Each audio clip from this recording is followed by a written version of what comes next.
As time passed, the sorrow of losing my dog gradually began to heal through piano music. Then one day, I heard that my aunt, who had been living with us and practically raised me, was getting married and moving out.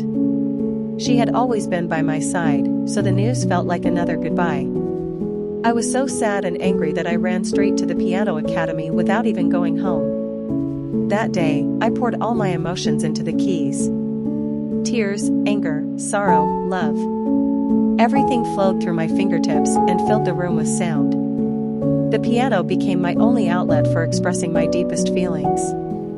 Time went on, and one day I happened to run into a friend from kindergarten while walking down the street. She was someone I used to take piano lessons with.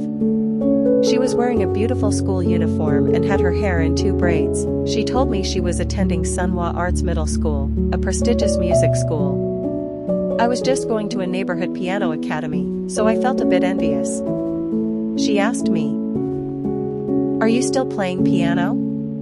I proudly replied, "Yeah, I go to a local academy." She then said, "There's an entrance exam for Sunwa Arts High School in 20 days. Why don't you try?" I ran home and told my mom everything. She hesitated but then contacted a friend whose daughter had just returned from studying music in Germany. My mom introduced me to her, and I was beyond grateful and thrilled. The day I went to meet the teacher for the first time, I was incredibly nervous. What if she didn't accept me? When I arrived and saw her, she seemed a bit stern and cold. She asked me to play a piece I had been working on, so I proudly performed Chopin's Nocturne, which I had practiced tirelessly. But she said something shocking. "You'll definitely fail with that piece." I was devastated. She explained that my performance lacked genuine feeling because I had simply copied the interpretation from a tape. I had borrowed someone else's emotions instead of expressing my own. So she gave me a new piece, Chopin's Variations, 18 pages long. I worried whether I could master such a difficult piece in just 20 days, but I was also happy. I thought, she must believe in me. That's why she gave me this piece. Time was short, but my passion was burning.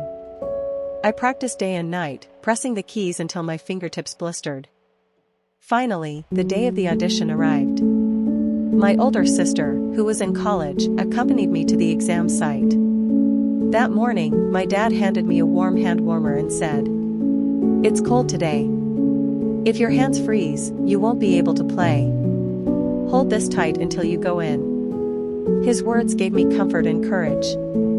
When I entered the audition room, there was a large black grand piano and a black curtain behind it, probably hiding the judges. I was so nervous. I began the first phrase, but my fingers froze on the first note. My mind went blank. I had to trust the music in my heart to guide my fingers, but all I felt was panic. I took a deep breath, refocused, and began again. This time, I was able to finish the performance. A few days later, my sister and I went to see the results. My heart was pounding as I looked for my name, and there it was. Not only had I passed, but I was also selected by a professor as a private student, thanks to my high score. I was overwhelmed with joy. From that day on, I truly began to believe in myself.